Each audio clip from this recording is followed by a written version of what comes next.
சசிரேகா, இதுல ஒரே கேள்விதான். நீங்க குற்றச்சாட்டெல்லாம் வைக்கலாம், விமர்சனம்லாம் வைக்கலாம். தாவேக்காவை காப்பாற்றுகிற நிலைப்பாடு எப்படியாவது கூட்டணிக்கு கொண்டு வருவதற்காக ஏன் தாவேக்காவை விமர்சிப்பதில் உங்களுக்கு ஏதாவது சிக்கல் இருக்கா? நீங்க என்ன ஷானவாஸ் அண்ட் சரவண மாதிரி எப்படியாவது கூட்டணிக்கு கொண்டு வரன்னு முடிவே பண்ணிட்டீங்க? அது அவங்க சொல்றாங்கன்னு சொல்றேன். இல்ல அப்படி கிடையாது, அவங்க வாயில இருந்தே அது வரல.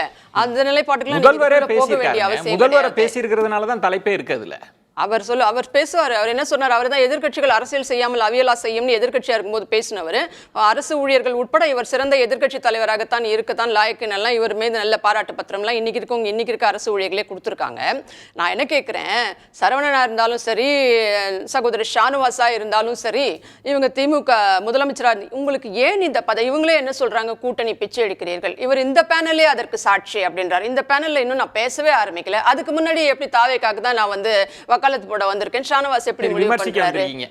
விமர்சிக்க வந்திருக்கீங்களோ? இல்ல, நான் எனக்கு கேள்விகள் இன்னும் பேசவே ஆரம்பிக்கல. என் கருத்து என்னன்னு இதுக்கு மேல தானே தெரிய போகுது. இதை வந்து ஒரு 8:50க்கு சொல்லியிருந்தா கூட பரவாயில்ல. அவரு ஆரம்பிக்கிறதுக்கு முன்னாடி, நான் பேசுறதுக்கு முன்னாடி இந்த பேனல பாருங்கன்றது, இவங்க வந்து பிச்சை எடுக்கிறாங்க, அற்பத்தனம்னு சொல்றது, இந்த பதற்றம் தான் எங்களுக்கு சந்தேகத்தை விளைவிக்கிறது. சந்தேகம்னா நாங்க தாவேக்காக்கு நாங்க ஆதரவா பேசுறோம்னு சொல்றீங்க. நீங்க பாருங்க, இப்போ அண்ணன் திருமாவளவனே என்ன சொல்லியிருக்காரு, நீங்க ஏன் வந்து விஜய் மீது வழக்கு போடல, அவர் ஏன் இதுல கொண்டு வந்து சேர்க்கலன்ற கேள்வி வச்சிருக்காரு. காங்கிரஸ் சார்பாக ராகுல் காந்தி பேசினார்னு சொல்லப்படுகிறது. இது பத்தி இது வரைக்கும், இந்த நிமிஷம் வரைக்கும் அதை பத்தி யாரும் வந்து அதை கன்ஃபார்ம் பண்ணல. இங்க கூட்டணியில் இருக்கக்கூடியவர்களே மாபெரும் ஆதரவை அவருக்கு கொடுக்கிற மாதிரி பண்ணியிருக்காங்க. ராகுல் காந்தி பேசியிருக்காரு. இது குறித்து முதலமைச்சர் ஏன் இதுவரைக்கும் கேள்வி எழுப்பவில்லை? எனக்கு ஒரு சந்தேகம்.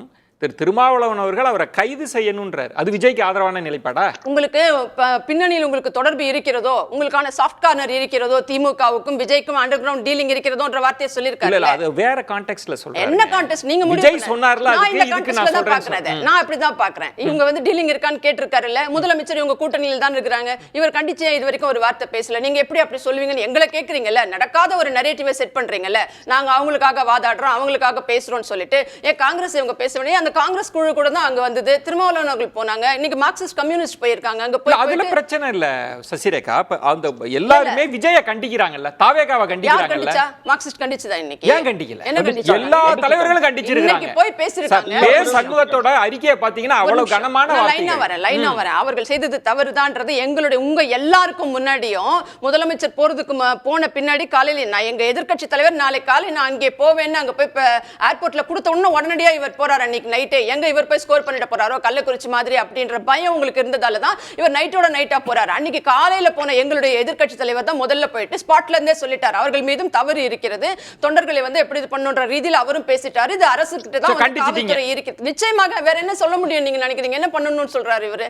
ஒண்ணு, நான் என்ன சொல்றேன், இவங்க இப்படி எல்லாம் பேசுறீங்கல்ல, உங்க கூட்டணியில இருக்கிறாங்கல்ல, அவங்கள இது வரைக்கும் நீங்க பேசுனீங்களா? ஏன் ஒரு வார்த்தை முதலமைச்சர் கேட்டாரா? இப்ப தெரிஞ்சுக்கோங்க கூட்டணி பிச்சை யார் எடுப்பது அப்படின்றது. யார் பேசுனாங்க? கூட்டணியில இருக்கிறவங்க யார் என்ன பேசுனாங்கன்னு கேக்குறேன். திருமாவளவன் சொல்லிருக்காரு, அண்டர் கிரவுண்ட் டீலிங் உங்களுக்கு இருக்குதுன்றார். நீ எப்படி சொல்லுவ அப்படி அப்படின்னு கேட்டு பாருங்களேன். கூட்டணியில் தொடர வேண்டும் புரிந்து கொள்ளப்பட்டது சசிரேகா. அவர் மறுத்தார். நான் அப்படி சொல்லலன்னு நம்ம பெட்டியில திரும்ப சொன்னாரு. என்னுடைய பொருள் அந்த பொருளை நான் சொல்லலன்னு முதல்ல சொன்ன. அது முதலமைச்சர் கேட்க வேண்டியது. உங்க கேள்விக்கு பதிலுக்கும் சேர்த்து நீங்க கேக்குறது வேற. இவங்க ஏன் 24 மணி நேரம் திமுக? ஒரு நிமிஷம், நீங்க பேசும்போது அமைதியா இருந்தேன். ஏன் நீங்க திமுக அமைதியா இருக்குதுன்னு ஒரு கேள்வி. ராகுல் காந்தி பேசினார்னு சொல்லப்படுதுல, இது வரைக்கும் அதை பத்தி ஏன் ஒரு ஸ்டேட்மெண்ட் நீங்க தரல? அவங்க ஒரு குழு அமைச்சாங்கல்ல, நீங்க அந்த குழு ஏன் கண்டிக்கல? எல்லாம் சரியா தான் தெரியாது இல்ல. சோசியல் மீடியாவுல அமித்ஷா விஜயோட பேசினார், குருமூர்த்தி அவர்கள் விஜயோடு பேசினாங்க. இது மாதிரி 1000 கருத்துக்கள் வரும். இது எல்லாத்தையும் எல்லாரும் மறுக்கணும்னு சொல்றீங்களா? அல்ல, காங்கிரஸ்க்கு நீங்க ஒரு ஸ்டேட்மெண்ட் கொடுங்க. காங்கிரஸ் செல்வ பெருந்தகை இருக்கார்ல, அவங்க கூட்டணியில இருந்து கரூர் நகர செயலாளரை திமுக செந்தில் பாலாஜி அழைச்சிட்டு போறாரு, ஒரு ட்வீட் போடுறாரு. உடனடியா நீங்க பேசுறீங்க. செல்வ பெருந்தகையினுடைய பேட்டி மிக மிக கடுமையா விஜயை விமர்சிச்சிருக்கே. முந்தானத்து பேட்டியை பார்த்தீங்களா? செல்வ பெருந்தகை என்ன முடிவு எடுப்பாரு? This is the national party. ராகுல் காந்தி என்ன சொல்றாரோ அத தான் இவங்க பண்ணிட்டு போக போறாங்க. அவர் பேசினாருன்னு சொல்லப்படுது. நீங்க தாவேகாவுக்கு காங்கிரஸ்க்கு அண்டர் டீலிங்ன்றீங்க. நிச்சயமா இருக்கிறது. இது குறித்து இவங்க கூட்டணியில் இருக்கிற ஏன் வாய் மூடி மௌனிக்கிறாருன்ற. இன்னொன்னு, விஜய் மேலேயே கூட இவங்க எல்லாருமே சொன்ன மாதிரி, கோர்ட்டை இன்னைக்கு கேட்ட மாதிரி, நீங்க ஏன் அந்த அவர் மேல வழக்கு போடல, அவர் அந்த வண்டியை ஏன் சீஸ் பண்ணல? ஆதவ் அர்ஜுனா மேல அந்த தேர்தல் பிரிவு செயலாளரா அங்க உட்கார்ந்து மேல வந்து விஜய் கிட்ட இன்ஸ்ட்ரக்ஷன் கொடுக்கறவே அவர் eye witness plus hearsay evidence everything is there இந்த நம்மளோட அவுட்புட் விஷன்ல நம்ம பார்த்தோம். எதுக்காக ஆதவ் அர்ஜுனா தப்பிக்க விடப்படுகிறார் இன்னைக்கு தேதி வரைக்கும்? உங்களுக்கு என்ன சந்தேகம் இருக்கு? இப்ப இதெல்லாம் ஏன் தப்பிக்க? இதெல்லாம் அண்டர் கிரவுண்ட் டீலிங் இருக்குது. இவர்கள் நம்ம கூட்டணிக்கு வந்து விட மாட்டார்கள் இருப்பார்களா? ஏன்னா அரசியல் நிரந்தர எதிரியும் கிடையாது, நிரந்தர நண்பனும் கிடையாது. அதுக்கு ஆகச்சிறந்த உதாரணம் இந்த திமுகவினர். ஏன்னா அன்னைக்கு பண்டாரம் கட்சி பரதேசி கட்சின்னு சொல்லிட்டு மீண்டும் 98ல ஓரிரவுல போயிட்டு நீங்க வந்து குறைந்தபட்ச செயல் திட்டம் அடிப்படையில் கூட்டணி வச்சவங்க. நீங்க 2004ல வச்சவங்க வச்சுட்டு நீங்க என்ன சொன்னீங்க? அப்பவே முரசொலியில மீண்டும் எழுதுறாரு இவங்க தலைவர், அண்டை மாநிலத்தை பாருங்க, இவர்கள் நல்லவர்கள், இவர்கள் வந்து இந்த பாஜகவை சேர்ந்தவர்கள், அவர்கள் வந்து பண்டாரங்கள் கிடையாது, மதச்சார்பு கிடையாது, உடன்பிறப்புகள், இதை ஒவ்வொரு வீடாக கொண்டு போய் சேர்க்க வேண்டும், மாத்தி மாத்தி பேசக்கூடியவர்கள். உங்களுக்கு தான் உள்நோக்கம் இருக்கிறது, எங்களுக்கு எந்த அவசியம் இல்லை. முதல் நாளே உங்களையும் நாங்கள் எந்த குற்றமும் அப்ப சொல்லல, காவல்துறை கையில் வைத்திருக்கிறது, இதை சிறப்பாக கையாண்டிருக்க வேண்டும்னு சொன்னோம். அவர்கள் செய்ததும் தவறு அப்படின்னு சொல்லிட்டு நடுநிலையோடு தான் நாங்க இன்ன வரைக்கும் அணுகணும். எங்க தலைவர் இன்ன வரைக்கும் அதை பத்தி இவர்களுக்கு ஆதரவா இவர் சொன்னார்னு ஒரு வார்த்தை காட்ட முடியும். இன்னொன்னு நான் ஒரே ஒரு விஷயம் முடிச்சிடுறேன். என்னன்னா நீங்க சொல்றீங்க நீங்க அவங்களுக்கு அப்படி பேசுறீங்க, அவர்களுக்காக நாங்க பேசவில்லை. இறந்த 41 பேருக்கு தான் அன்னைக்கும் பேசணும், இனி நடக்க கூடாதுன்றதுக்கும் பேசுறோம்.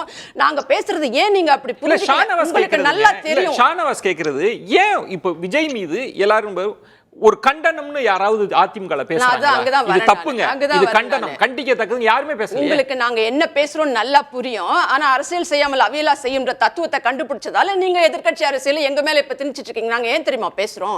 இந்த எதிர்க்கட்சியை நீங்க என்னெல்லாம் பண்ணுவீங்க அப்படின்றது எங்களுக்கு தெரியும். அதனாலதான் நாங்க எங்க கூட்டத்திலே இந்த ஆம்புலன்ஸ் அரசியலை நீங்க தொடங்கிட்டீங்க முதல் நாளிலேயே. அதனால நீங்க தொடர்ந்து இங்க செய்திருக்கீங்க, இங்க வந்து அதை நிகழ்த்தி காட்டிட்டீங்க. எதிர்க்கட்சிகளுக்கு இன்னைக்கு வரைக்கும் பாருங்க, கடந்த 40 வருஷமா இந்த திராவிட அரசியல் எங்க பிரச்சாரம் நடக்குமோ அங்கதான் நடக்கும். இப்ப கரூர் எடுத்துக்கோங்களேன், லைட் ஹவுஸ் ரவுண்ட் ஆனவோ இல்ல வெங்கமேடோ இல்ல அந்த பஸ் ஸ்டாண்ட் பகுதிகளில் எங்கேதான் அங்க நடக்கும். ஆனா இந்த ஆட்சி வந்த பின்னாடி இங்க எங்க தொகுதியே எடுத்துக்கோங்க, வடசென்னையில ஒரு ஏஐ கோயில், ஒரு சுண்ணாம்பு கால்வாய் நீங்க நடக்கும். ஆனா இன்னைக்கு தேதிக்கு நீங்க எதிர்க்கட்சிக்கு அந்த இடத்துல பெர்மிஷன் தரீங்களா? நீங்க ஒரு புது லிஸ்ட் போட்டுருக்கீங்க, இங்க தான் நடத்தணும்.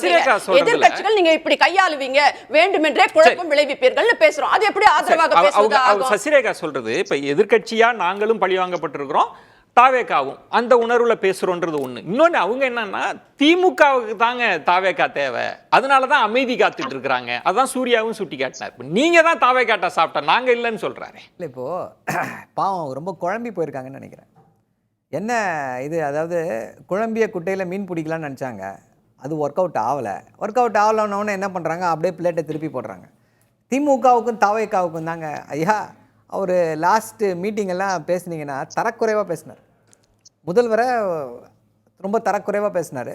இப்போ வந்து சேலஞ்சு பண்ணுறாரு, வீட்டில் உட்காந்துக்கிட்டு சிஎம் சார் என்ன கைது பண்ணுவீங்களா சார் அப்படின்னு சொல்லி சேலஞ்சு பண்றாரு. அந்த கோவத்துல தான் இதெல்லாம் செய்தீங்களா?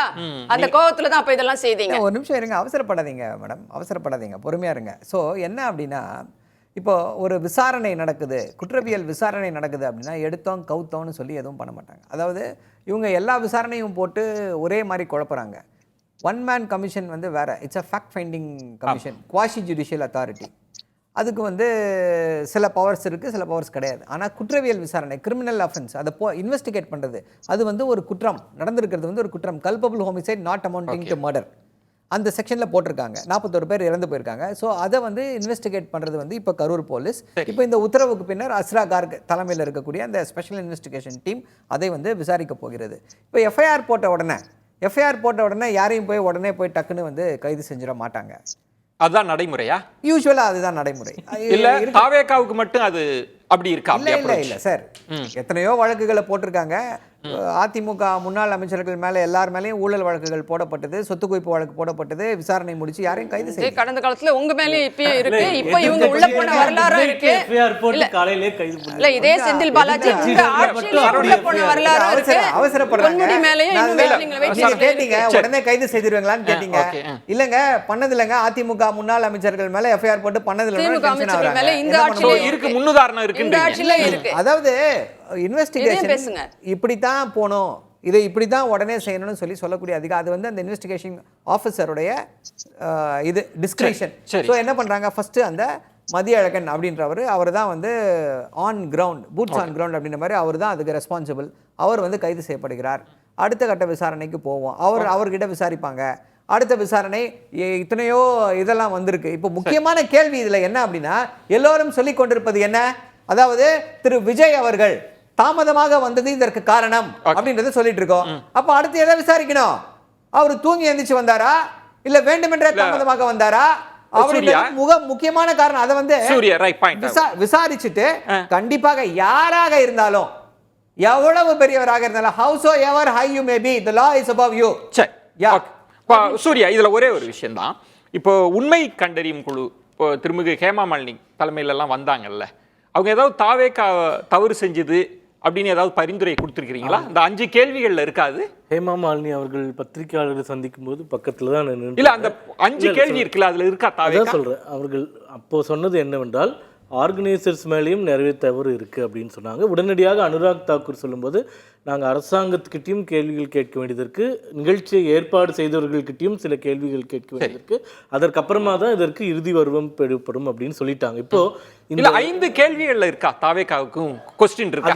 அது வந்து முதல்வர் கிட்ட கேட்டது. ஆர்கனைசர்ஸ்க்கு தனியா அவர் வந்து லெட்டர் எழுத போறாரு. இனிமேல் தான் தாவேக்காவுக்கு எழுத போறாரு. அது அந்த பத்திரிகையாளர் சந்திப்பிலே தெளிவா சொன்னார். இப்போ அரசுக்கு மட்டும் முதல்ல 5 கேள்வி, தாவேக்காவுக்கு பிறகு எனக்கு தெரியல, நான் செக் பண்றேன். ஆனா இதை அவர் அப்பவே சொல்லிட்டார். அதாவது 2 பக்கமும் தகவல் வாங்கினாதான் as a கமிட்டி எங்களால் அதில் ஒரு ஃபைண்டிங் கொண்டு வரணும். இப்போ இந்த கமிட்டியே அரசியல் ஆக்குறதுன்றது ஒரே ஒரு கருத்து நான் சொல்லிடுறேன். ஸ்டாலின் அவர்கள் பேசியிருக்கிறார். இப்போ இதே மாதிரி மணிப்பூர் கலவரம் நடந்த போது இதே யூபிஏ என்டி கூட்டணியில் இருக்கக்கூடியவர்கள் 21 பேர் இதே போன்று ஒரு எம்பி குழுக்கள் போனாங்க. அதில் கனிமொழி அம்மாவும் போயிருந்தாங்க. அவர்கள் விசாரிச்சாங்க. அப்போ இது நாங்கள் வந்து இது விசாரிக்க வந்தது இல்லை, இது என்னன்னு தெரிஞ்சுக்க வந்ததே ஒரு மிகப்பெரிய அரசியல். அப்படி இப்போ அவங்க வந்து போனதுனால யாருக்கும் ஒன்றும் இல்லை. அந்த இடத்துல என்ன சந்தேகம்னா சூர்யா, அப்போ ஒரு குழு வரீங்க, நீங்க தாவேக்கா மீது பொறுப்பை சுமத்தாம நீங்க அரசு மீது மட்டும் பொறுப்பை சுமத்திட்டு அந்த குழு போகுது இல்ல. புதிய தலைமுறை தொலைக்காட்சி மூலமா கரூர்லயோ தமிழகத்துல எந்த பகுதியிலயோ ஒரு சர்வே எடுங்க, மக்கள் யார் மீது. அது வேற. இல்ல நம்ம அந்த சர்வேவே எலெக்ஷன் தான் முடிவு சொல்லணும். இல்ல நம்ம இதெல்லாம் இந்த நிகழ்வுல 99.90% மக்கள், அதாவது சப்ஜெக்டிவ் தானே, வெளியெடுத்துருங்க. மக்கள் அது சப்ஜெக்டிவ் ஒரு கருத்து இருக்கு. இல்ல சப்ஜெக்டிவ் அது எலெக்ஷன் தான் சொல்லணும். இல்ல அண்ணாமலை அவர்கள் பேசும்போது என்ன சொன்னாரு? இப்ப இவர் சொன்னாரு இல்லையா, பங்க்சுவாலிட்டி இல்லைன்னு சொல்லிட்டு. நானும் சொல்றேன், சினிமா ஷூட்டிங்க்கு கரெக்டா பங்க்சுவலா இருக்கிறன்னு பேர் வாங்கியவர் பரப்புரைக்கு ஏன் 7 மணி நேரம் தாமதமாக கேள்வி கேட்கறதுல எங்களுக்கு எந்த சூர்யாவும் சொல்றாரு நாங்க கண்டிக்கிறோம்னு.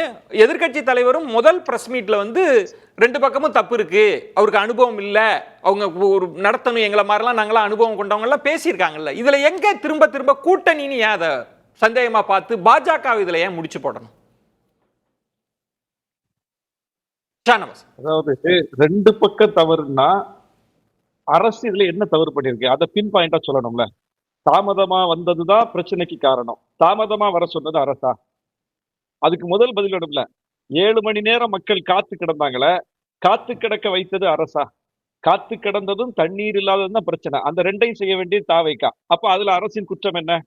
அதே மாதிரி 10,000 பேர் கூடுவோம்னு சொல்லி எழுதி கொடுத்துட்டு 30,000 பேர் வந்தா அதுக்கு எப்படி அரசு பொறுப்பாகும்?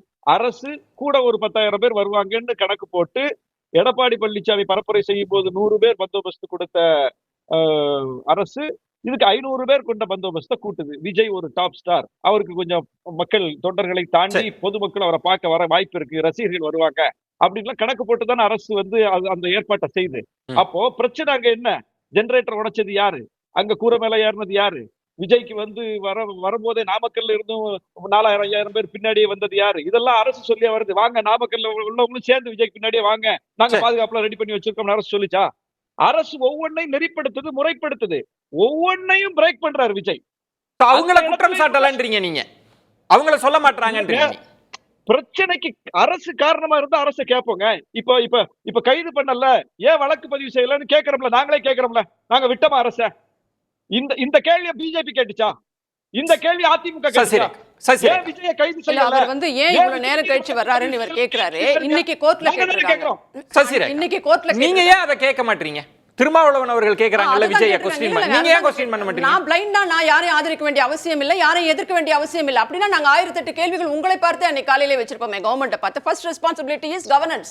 கவர்மெண்ட் அது போலீஸ் துறையை வைத்திருக்கக்கூடிய உளவுத்துறையில இருந்து போக்குவரத்து துறையில இருந்து போலீஸ் துறையில எல்லாம் முதலமைச்சர்ட்ட இருக்கு. நேரடியா நாங்க கை காட்டியிருப்போமே. இதுல 41 மரணங்கள் நிகழ்ந்தது தவறு, அனைவருடைய கவனக்குறைவு, பிளஸ் இனி இது நடக்க கூடாது. இது ஒன் லைன் தான் எங்களுடைய அஜெண்டாவே தவிர உங்கள மாதிரி கூட்டணி பிச்சை எடுக்கிறது, இந்த கூட்டணிகளை அதை தவிர்த்துருங்க. நான் சரவணனே வேண்டாம்னு சொன்னேன். இல்ல நான் தவிர்த்துருங்க, அவர்கிட்டயே சொல்லிட்டேன். எங்களுக்கு அவசியம் இல்லன்ற கூட்டணிகளை தக்க வச்சுக்கிறது. கண்டிச்சீங்களான்னு கேக்குறாரு. ஷானவாஸோட ஸ்ட்ரெயிட் கேள்வி, ஒரு ஸ்டேட்மென்ட் எதிர்க்கட்சி விஜய் அவர்கள் தாமதமா வந்தது தப்பு, இத கண்டிக்கிறோம்னு அதிமுக சொல்லுதா? கூட்டணி கட்சிகள் ஏதாவது எதிர்த்து ஏதாவது ஒரு வார்த்தை பேசிட்டு அடுத்த 24 மணி நேரத்துல அப்பாயின்ட்மென்ட் கொடுத்து சால்வ் பண்ற வேண்டிய அவசியம் எங்களுக்கு இல்ல. இது கூட்டணி பிச்சை கைது பண்ணணும்ன்ற நிலைப்பாடு நீங்க எடுக்கிறீங்களா? என்ன நடந்ததுன்னு நமக்கு தெரியாது இல்லையா? அவர் லேட்டா வந்தார், அது தவறா ரைட்டான்றதுக்கு முன்னாடி அதுக்கான பெர்மிஷன் கொடுத்தது யார்? இன்னைக்கு கோர்ட் கேட்டிருக்கு இல்ல, இப்ப கோர்ட் கேட்டிருக்கு. பேசலாம், ஒரு இடைவேளைக்கு பிறகு பேசலாம். 7 மணி நேரம் அனுமதி நீங்கள் ஏன் கொடுத்தீர்கள்?